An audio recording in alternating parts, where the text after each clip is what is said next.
Good evening, this is Jacob with Sutherland Chevrolet in Nicholasville, Kentucky. And I'm here today to show you our 2018 F-150. I'm just going to kind of walk around it here.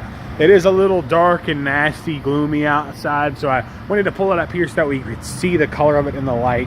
You can see it is flat. It's not metallicized at all. You can see little rain droplets there next to the larger ones here. But I'll kind of back up so we can see this side a little better.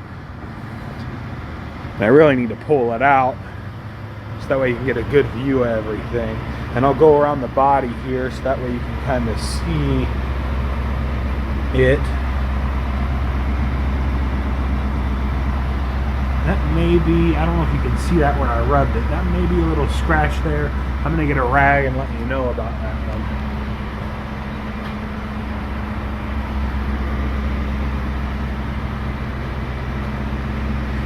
And you can see my big reflection in there. And there's the chromed exhaust.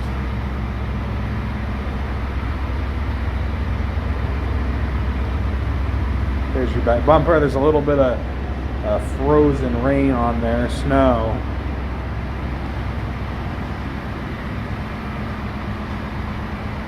There's this back panel here. Oh, I gotta show you the inside of the bed. So you didn't put a liner or anything in this one. It's got the lights in the back right there, and then on that side as well. And there's that tailgate lowered.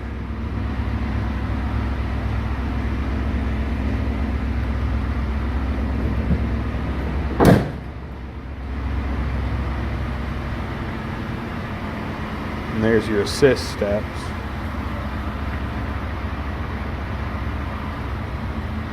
I'm going to go back to the front of it again so we can see that.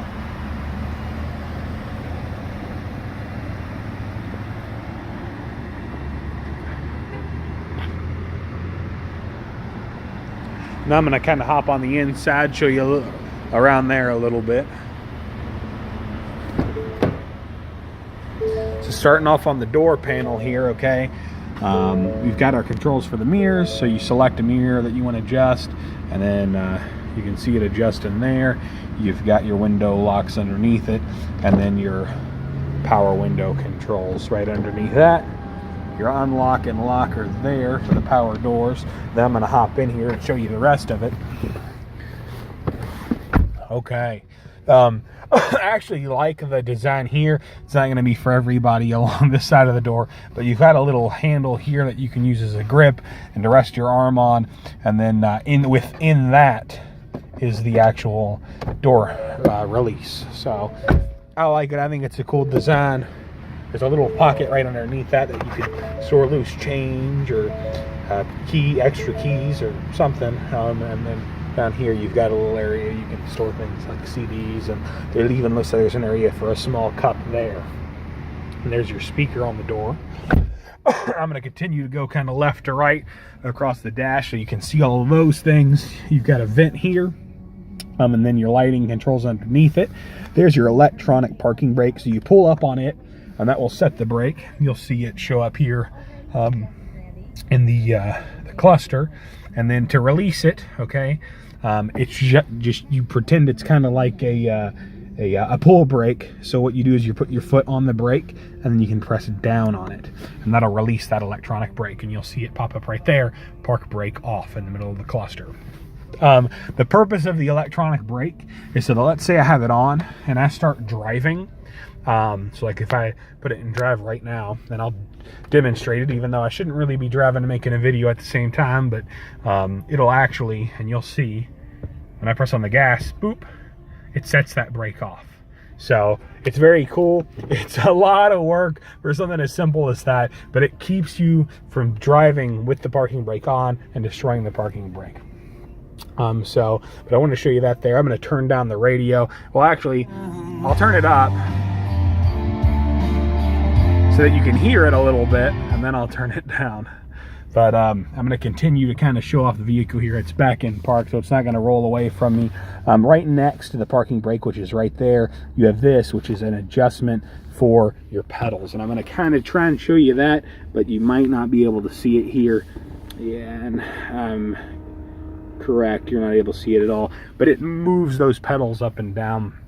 So you can have them closer to you or further away at a more comfortable position. They're no more natural feeling position. Here on the left side behind the steering wheel, of course, you have your adjustments for the windshield wipers.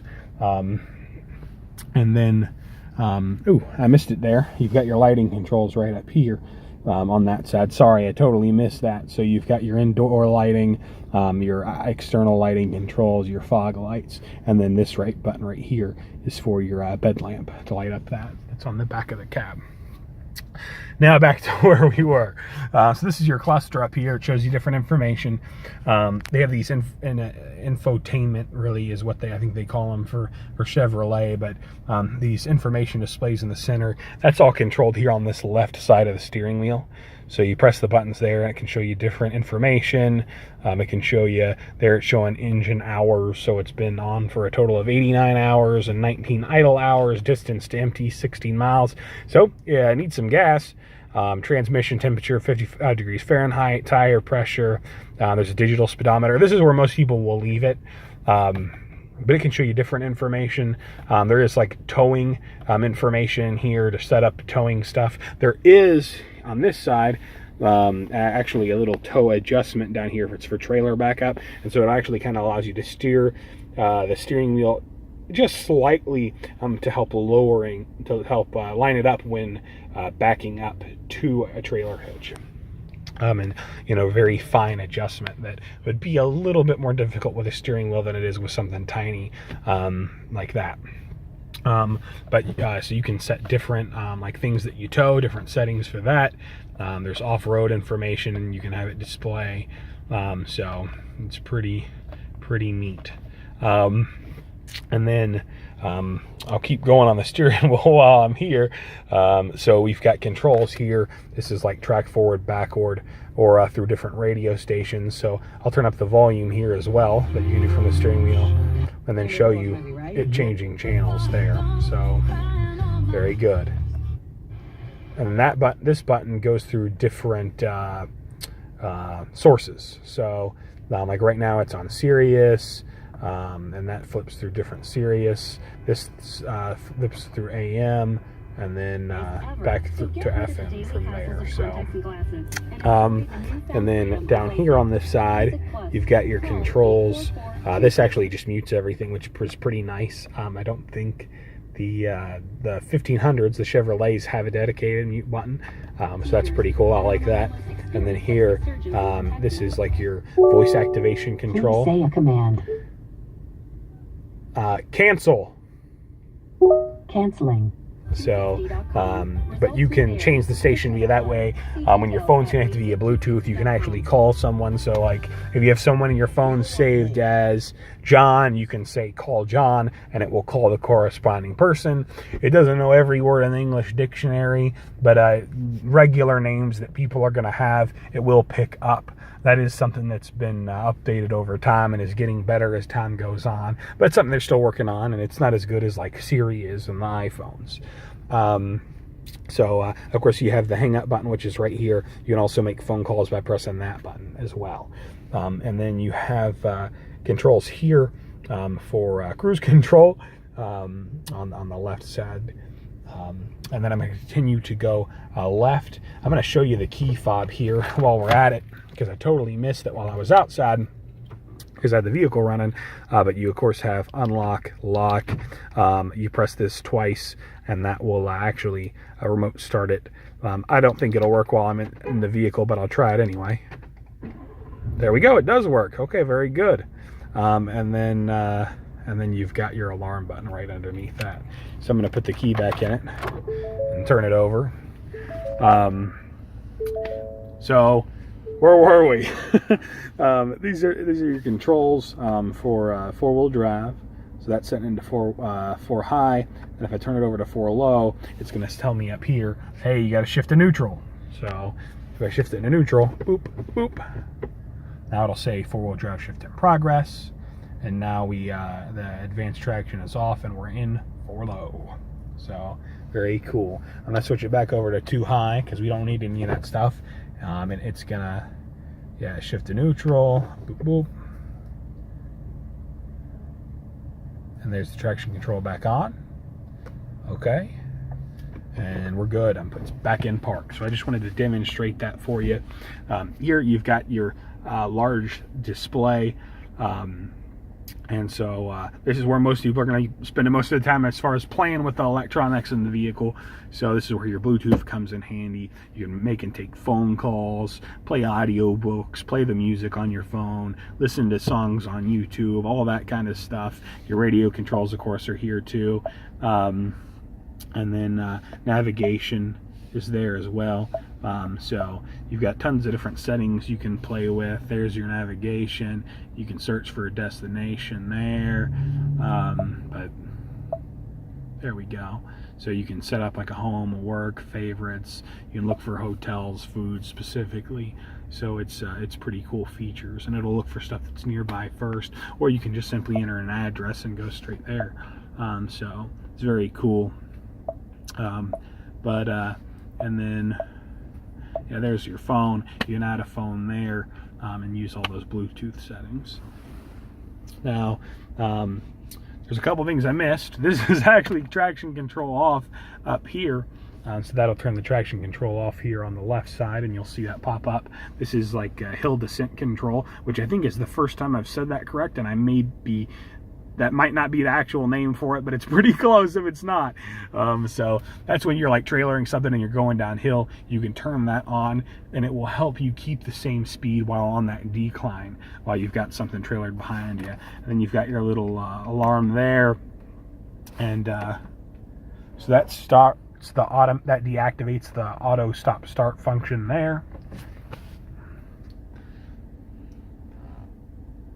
Very good. And then,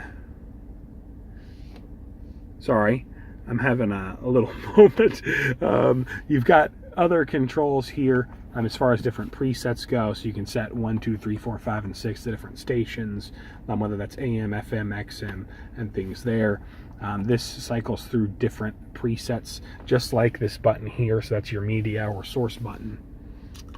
This is the volume, and you can press this button in the center to turn it off and on, and this is your tune control right here to fine-tune radio stations and adjust them that way. You still have a CD player. Surprisingly, they're taking these out of a lot of vehicles. There's nothing in it right now. And then your controls for HVAC are underneath that. Your heated seat controls are right here. So I have mine on where it's freezing outside, but it was at its highest setting before. As you press it, it'll go down from there until it's off again. The rest of that stuff's pretty standard. You have this little hidden compartment here. It's got 2 USB ports in it, and then you have a little kind of hidden door there that slides down like so, and then of course you can put it back. You've got 2 cup holders here, a little area that you can keep loose change or pens, and then of course your shifter there. There are of course plus and minus on this side, so you can adjust it up and down freely and still take advantage of the automatic transmission.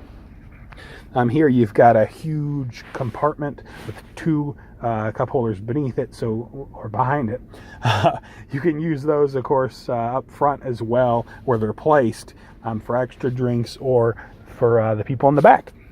So I'll open up this compartment here so you can see just how large it is, but it's pretty extreme. And it also doubles as a kind of like a little filing cabinet in case you use that for work or for play. You've got a little area up here that you could toss more loose change in, or pens or tools and things like that. And then down here you've got your actual glove compartment. It's got 2 little storage areas, one up here and one underneath it. I did miss another thing right here. Sorry, there's a lot on these trucks. You got a circular outlet and a 120 volt there as well. So lots of ways, 110 volt to stay connected. So and charged. You need that nowadays with all our cell phones. Then I'm gonna hop in the passenger side and kind of go over it. So I'll do that right now. Oh, I locked myself out of the back when I was playing with the keys. Here we are. So, of course, you're going to have your window adjustment here on this side. You've got another little storage space here. And then it's carved out a little bit different than the front. You still got space for a cup holder here for something that's not terribly large cup, but a lot of cups would fit back here. A little space there and a larger compartment right here. And then as far as the interior goes back here, I'm 6'4" and 300 pounds. This gives you some kind of idea of where I had the seat sat here and then me sitting in the back. But I've got plenty of leg room. There's, I mean, at least 5 to 6 inches, I would say, about there before my knee hits the back of that chair. You've got a little handle back here and hooks up here to hold clothes or different things. And then there's those cup holders from the back. It's very dark back here. I'm going to turn our lights on, which there's a little small light switch right there. So that we can see that. Yeah, that's much better. So you've got 2 USB ports back here and then another 110 outlet. So again, plenty of ways to stay connected. You also have what I didn't even see there for a second, another circular outlet, and then 2 vents for heating and air. So it's pretty simple back here. I'll hop out again just to show you all that space that they have in the back of these cabs now.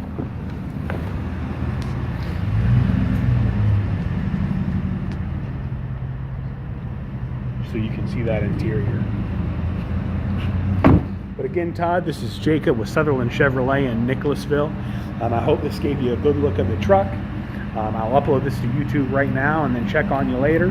Hope you have a good night, and I'll talk to you soon.